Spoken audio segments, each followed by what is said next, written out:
are watching Kashif Times. किन मुद्दों को लेकर आप चुनाव लड़ रहे हैं मलाड विधानसभा से? एक्चुअली मलाड में जो हम लोग मुद्दे लेके लड़ रहे हैं, सबसे पहला मुद्दा ये है कि आजमी नगर में लोगों को नल वगैरह सब मिल चुका है, लेकिन आज तक उसका पेपर वगैरह नहीं मिला है। जो हमारे स्थानीय एमएलए थे, उनके नगर सेवक ने, वीरेंद्र चौधरी साहब ने, इन लोगों ने सबको मिल करके 35,000 30,000 में नल तो दे दिया, लेकिन आज तक उसके पेपर का कोई अता पता नहीं है।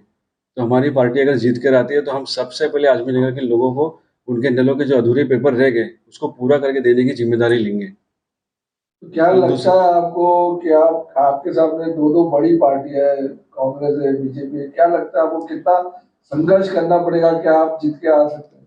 संघर्ष तो जिंदगी का नाम है सर। अगर हम लोग थक के बैठ जाएंगे तो फिर संघर्ष का मतलब नहीं रहेगा। जीरो से आदमी शुरुआत करता है तब जाके 100 की गिनती तक पूरा होता है। अगर हम सोचेंगे वो बड़ी पार्टी है, ये छोटी पार्टी है, तो फिर लोकतंत्र का मजाक बन के रह जाएगा। सबसे बड़ी जनता ही है। जनता जिसको चाहेगी वो पार्टी है, जनता जिसको चाहेगी वो कुछ नहीं है। अगर जनता मुझे चाहती है, जनता चाहती है कि मालूनी और मलाड में बदलाव आना चाहे, तो जनता की मर्जी है। वो अगर मुझे वोट देती है तो मैं उनके वोट के ऊपर खरा उतरने की कोशिश करूंगा। मैं उनके हर सारे मुद्दे, उनके काम को पूरा करने की कोशिश करूं। उनकी जितनी भी महत्वाकांक्षाएं होती है कि एक एमएलए चुनकर आएगा, वो हमारे एरिया के लिए काम करेगा, वो काम करेगा, सफाई पे ध्यान देगा, शिक्षा पे ध्यान देगा। लेकिन मैं भी एक एज ए कैंडिडेट नहीं अभी आपसे बात कर रहा हूँ, मैं एक ऐसा बात कर रहा हूँ जैसे मैं एक मतदान करने वाला हूँ। तो मैंने भी 20 साल से यही सोच के रखा था कि आज की तारीख में नहीं, कल परसों तरसों या मालानी में कुछ बदलाव होगा। लेकिन वोट दे दे के मैं भी थक गया हूँ, आज तक कोई बदलाव नहीं हुआ। तो मैंने एक बीड़ा उठाया कि कम से कम किसी को तो संघर्ष में आगे आना चाहिए। तो मैंने वो संघर्ष खुद से शुरुआत किया हुआ है। इंशाल्लाह आगे चल के बहुत से लोग हमारे साथ में जुड़ेंगे जो वाकई में चाहेंगे कि मालूनी मलाड का बदलाव हो। चाहे वो कोई भी पार्टी से मुझे कोई एतराज नहीं है कि कोई खड़ी है कोई नहीं। मैं अपने आप को देखना चाहता हूँ कि मैं किस दिशा में जा रहा हूँ। अगर मेरी दिशा सही है और लोगों को लगता है कि हाँ ये आदमी सही ट्रैक पे है, तो अवश्य मेरा साथ देगी जनता। आपने एक ही मुद्दा बताया, क्या मुद्दे तो कई है। मुद्दे तो मालूनी में आप भी जानते कि कितने मुद्दे पड़े हुए, ड्रग्स के मुद्दे ले लो, लेकिन ये सब चीजों पे मैं ज्यादा ध्यान नहीं दे रहा हूँ। सबसे ज्यादा ध्यान इस चीज पे दे रहा हूँ कि जो लोगों की मूलभूत सुविधाएं हैं, संविधान ने जिनको अधिकार दिया है कि उनको मूलभूत सुविधाएं होनी चाहिए, रोटी कपड़ा मकान। तो ये मकान का भी एक मुद्दा आपके अच्छे रोड पे 8 नंबर पट्टे पे है, जो घुमा फिरा के किसी को एक एजेंट बना करके वहां के लोगों को गुमराह कर करके वहां के घर खरीद करके लोगों को घर किया जा रहा है। 5-5 लाख 4-4 लाख में वहां पे घर खरीद रहे हैं। क्या जरूरत है घर खरीदने की? पैसा कहाँ से आ रहा है उनके पास? उनका कौन सा बिजनेस है जो एक आदमी 80-80 रूम खरीद ले रहा है? तो उनको रूम कैसे मिलेगा? वो रूम क्यों खरीद रहे? गवर्नमेंट ने एक लॉ पास किया है, अगर उसके पास पुरावा नहीं है, वो अपात्र भी है, तो भी उसको कुछ कंस्ट्रक्शन का चार्जेस भर के उसको घर दिया जाए, लेकिन उसको बेघर नहीं किया जाएगा। लेकिन यहाँ पे लोग भयगा रहे हैं उन लोगों को कि भाई आपके घर टूट जाएंगे, कुछ नहीं मिलेगा, अपात्र हो, ये हो। तो लोग मजबूरी में आके, क्योंकि उनको समझ नहीं है, कोई सही दिशा उन लोगों को कोई बता नहीं रहा है, तो लोग घर बेच दे रहे हैं अपना। और क्या क्या मुद्दे हैं जिस पर आप काम पानी के मुद्दे, कलेक्टर लाइन में आप देखिए पानी की कितनी समस्या होती है। टाइम कुछ और पानी कुछ और आता है। सड़कें देखिए आप, सड़कों पे गड्ढे देखिए, सड़कों पे गड्ढे हैं या गड्ढे में सड़क है, कुछ समझ में नहीं आता कि 20 साल से हुआ क्या रहा है मालूम मलाड में। जबकि हमारे यहाँ के जो स्थानीय एमएलए हैं वो कैबिनेट मिनिस्टर 2.5 साल रह चुके हैं। वो चाहते तो कितना बदलाव आ जाता था मलाड मालूनी में, लेकिन कुछ भी नहीं हुआ है।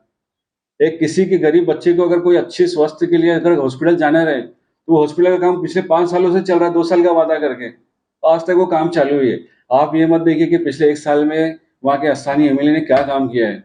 हमको ये ध्यान देना है कि पिछले 14 साल में उसने क्या काम किया है, क्योंकि 14 साल पहले तो सब कुछ वैसे ही चल रहा था। जैसे चुनाव आने लगे तो सबके काम के नतीजे भी सामने आने लगे कि हम लोग चुनाव में इसको मुद्दा रखेंगे, हमने वो किया, हमने ये किया, हमने वो किया। हर घर हर नल एक योजना सेंट्रल गवर्नमेंट से चालू हुई थी, जिसके अंतर्गत आजमी नगर में नल देने का काम फ्री में होना चाहिए था, 200-300 रुपया फॉर्म भर के। फिर भी 35,000 40,000 चाहे अम्बुजवाड़ी हो, मालूनी की अम्बुजवाड़ी हो, वहां आज भी पानी की समस्या वही रह गई है। रात को 12 बजे पानी आता है, 12:30 बजे चले जाता है। जबकि ये सब फ्लैट सिस्टम होना चाहिए। जो आर्थिक स्थिति से मजबूत जो एरिया है वहां पे रात को पानी आनी चाहिए कि सब काम पे से आते हैं बिल्डिंग एरिया में, वहां पे रात को पानी आए लोग भर के सो जाएंगे। लेकिन जो गरीब आदमी है वो दिन भर थक कर आता है, काम काम से चूर आता है कि 10 बजे सो जाऊंगा, लेकिन उसको 12 बजे उठ के पानी भरना पड़ता है। और पानी के लिए आधा घंटा वो बेचारा मोटर लगा के बैठा रहता है कि अब भी गिरेगा अब भी गिरेगा, और पानी गिरने का नाम ही नहीं लेता है। बीएमसी में जाते, कितनी बार मैं बीएमसी में गया हूँ वहां के लोगों को साथ में लेकर के, तो वहाँ से बोलते हमको परमिशन ही नहीं है चालू करने की, जो भी नल वगैरह नए लगे हैं उसको चालू करने का उनके पास परमिशन ही नहीं है। तो इस बात के ऊपर उनको एमएलए साहब को ध्यान देना चाहिए, कोई भी राजनीतिक पार्टी है ये सब चीजों पे ध्यान देना चाहिए, ना कि इधर उधर के चक्कर में। राजनीतिक पार्टियां जो है इलेक्शन के टाइम पे तो सब बोलती हैं, लेकिन इलेक्शन के बाद सब चुप हो जाती है। आप जिस तरीके से बोल रहे हैं, क्या नाम है उनका, एमएलए साहब ने बोला है जिस जगह रोड नहीं होगी उस जगह वोट नहीं मांगे जाएगा। तो उन्होंने काम तो किया है, इसलिए वो ऐसा बोल रहे अरे हैं। सर, जो रोड उन्होंने बनाया है वो रोड एक मुझे बता दो कि आपने एमएलए फंड से ये रोड बनाया हुआ है, एक रोड आप बता दो कि एमएलए फंड से बना है विदाउट सेंट्रल गवर्नमेंट अप्रूवल। ये जितने भी आरसीसी के रोड बने हुए ना, ये सब सेंट्रल गवर्नमेंट की अप्रूवल से बने हुए। ये सिर्फ मालाड मालूडी में नहीं बना हुआ है, आप पोईसर में चले जाओ, कांदिवली में चले जाओ, बैंड्रा चले जाओ, आप मुंबई के किसी भी हिस्से में जाएंगे ना तो आपको आरसीसी रोड एक गली गली में मिल जाएगा। ये किसी एमएलए के उसके फंड से या ऐसा कुछ नहीं हुआ है। एमएलए के फंड से आप जांच कर रही है, अब ये जांच का विषय है कि पिछले 15 साल से एमएलए फंड से क्या काम हुआ है और क्या काम नहीं हुआ है। लेकिन भोली जनता, उसको कुछ समझ में नहीं आता, जज्बात में बह गई है। मैं जनता से यही अपील करूंगा, जज्बाती न बनो, दिल से मत सोचो, दिमाग से सोचो, आपके बारे में नहीं, आपके आने वाले भविष्य बच्चों के बारे में सोचिए कि अगर और 15 साल में आपका मालूनी का भविष्य क्या होगा। मलाड विधानसभा एक बड़ा क्षेत्र है, अभी तक का आपकी एक भी रैली देखने को नहीं मिली। क्या आप हमारी जनता को आपका परिचय देना चाहेंगे, आपकी क्वालिफिकेशन, आप कब से मालवनी में है? सबसे पहले है कि जनता, हम लोग ने रैली इसीलिए नहीं निकाली क्योंकि हम लोगों के पास अप्रूवल वगैरह नहीं आया था अभी तक, हाई कमांड से अप्रूवल के लिए हम लोग रुके हुए थे। और सेकंड थिंग ये है कि मैं यहाँ पे मालूनी में ही पैदा हुआ, मेरा नाम मोहम्मद उमर शेख है, प्लॉट नंबर 31 से मेरी पैदाइश है, और पिछले 40 साल से ही मालूनी में हूँ मैं आपको वही तो बता रहा हूँ कि हम लोग खुद तरस गए कि मालूनी का विकास देखने के लिए, परंतु कोई विकास का नामो निशान दूर दूर तक नहीं दिखाई दे रहा है। और मुझे उम्मीद भी नहीं है कि अब दूसरा कोई विकास करेगा। अगर हमको अपने घर को सुधारना है तो हर एक आदमी को खुद खड़ा होना पड़ेगा हमारे अपने आप को सुधारने के लिए, तब जाके आज आप खुद को सुधारिए, बाजू वाला देख के खुद सुधर जाएगा, उसके बाजू वाला सुधरेगा, इसके साथ साथ में लोग जुड़ते जाएंगे ना तो पूरी मालूनी सुधर जाएगी। अभी हमारी पार्टी जो है नया रजिस्ट्रेशन हुआ है, इंशाल्लाह आने वाले वक्त में हम लोग बहुत सारे धरनाएं वगैरह करेंगे, जिससे हमेशा चाहे हारे आदमी या जीते, लेकिन हम लोगों का संघर्ष बंद नहीं होने वाला है। जो लोगों की भलाई के लिए हम लोगों ने जो कदम उठाया ना वो लास्ट तक उठाते रहेंगे। मलाड विधानसभा की जनता से आप क्या अपील करना चाहेंगे, क्या मैसेज देना चाहेंगे आखिर? मालूनी की जनता से यही अपील देना चाहूंगा मलाड, मैं, पूरी मलाड विधानसभा, भाई मालूनी मलाड बहुत बड़ा की जनता से ये अपील करना चाहूंगा कि आप दिल से मत सोचो कि वो कौन है, वो ये है, इसमें जाति भेद में बिल्कुल मत जाइए। अब आपको जो लगता है कि यह आदमी काम करने वाला है, यह आदमी काम करके देगा, आप उसको वोट दो।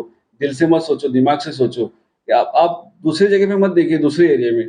आप जब घर से बाहर निकलते आप सोचिए कि जब मैं अभी निकल रहा हूँ तो क्या मेरे आजू बाजू की परिस्थिति सब एकदम ओके है, एकदम बराबर है, किसी चीज की कमी नहीं है, ये 15 साल में कोई चीज कमी नहीं रह गया।